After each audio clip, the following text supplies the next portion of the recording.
বন্ধুরা, একবার জঙ্গলে এক ছোট্ট কুটিরে বাস করত এক টুনি ও তার ছানা চিঙ্কু। টুনি মাঠে কাজ করে ফসল ফলাতো আর সেই ফসল বাজারে নিয়ে বিক্রি করে সংসার চালাতো। একবার টুনি খুব অসুস্থ হয়ে পড়ে। তখন টুনি আর মাঠে কাজ করতে পারে না। তখন ছোট্ট চিঙ্কু খুব বিপদে পড়ে যায়।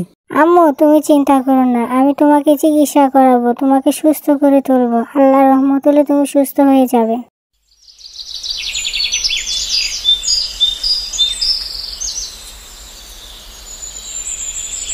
তারপর অসুস্থ মাকে বাড়িতে রেখে চিঙ্কু নিজে যায় মাঠে কাজ করতে। মাঠ থেকে যে ফসল আসতো সেগুলো বাজারে নিয়ে বিক্রি করতে শুরু করে। হঠাৎ একদিন টুনি মাঠ থেকে বাসায় ফিরে দেখে তার মা মারা গেছে। ছোট টুনি তখন কান্নায় ভেঙে পড়ে। টুনির মা মারা যাওয়ার পর টুনি খুব একা হয়ে পড়ে।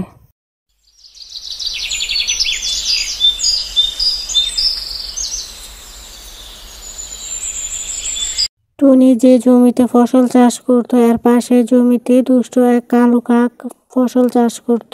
তবে দুষ্ট কাক সব সময় টুনির সাথে হিংসে করত। একবার কাকের জমিতে ফসল খুব কম হয় আর পাশে টুনির জমিতে ফসল খুবই ভালো হয়। কাক তখন হিংসা করে টুনির জমিতে গরম পানি ঢেলে দেয় যাতে ফসল নষ্ট হয়ে যায়। আর কাকের দেয়া গরম পানি পেয়ে টুনির সব ফসল নষ্ট হয়ে যায়। টুনির ফসল নষ্ট হওয়ার কিছুদিন পরেই টুনির খাবারের সংকট দেখা দেয়।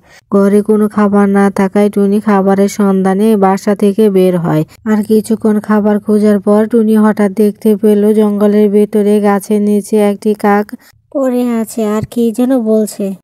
টুনি তখন সেই কাকটির দিকে এগিয়ে যায়। খাবার খাবার, আমার খুব খিদে পেয়েছে, আমাকে কিছু খাবার দাও। কাক আন্টি, তোমার কি হয়েছে? তুমি এরকম করছো কেন? তোমার কি শরীর খারাপ? আমার খুব খিদে পেয়েছে, আমাকে কিছু খাবার দাও। খিদের যন্ত্রণায় আমার শরীর দুর্বল হয়ে গেছে, আমি এখন উঠতে পারছি না, আমাকে কিছু খাবার দাও। তারপর টুনি অতি দ্রুত সেখান থেকে চলে যায় কাকের জন্য খাবার নিয়ে আসার জন্য।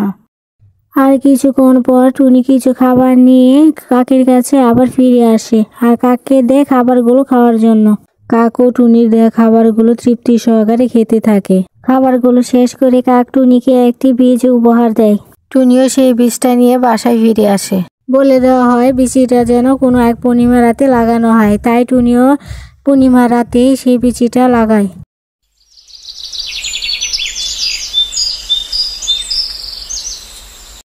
সকাল হতে না হতে সেই বীজ থেকে বড় একটি গাছ হতে থাকে আর গাছে বড় বড় তরমুজ ধরতে থাকে। টুনি সকালবেলা ঘুম থেকে উঠে বাগানে হাঁটতে আসে আর এসেই দেখে অনেক বড় একটা তরমুজ গাছ আর সেই গাছে অনেক বড় বড় তরমুজ ধরেছে। টুনি তো তখন খুবই অবাক। তাহলে সেই অসুস্থ দুর্বল কাককে আমাকে জাদুর বীজ দিয়েছিল আর সেই বীজ থেকে কি তরমুজ গাছ হয়েছে আর বড় বড় তরমুজ হয়েছে। আমার জীবনেও তো এত বড় বড় তরমুজ আমি দেখিনি। হে আল্লাহ, এটা তোমার অশেষ রহমত, তোমার রহমত ছাড়া দুনিয়াতে কিছুই হয় না। তারপর টুনি সেই বাগান থেকে তরমুজ তুলে নিয়ে বাজারে নিয়ে বিক্রি করে আর সেই বিক্রি টাকা দিয়ে সারা বছর সুখের শান্তিতে সংসার চালাতে থাকে।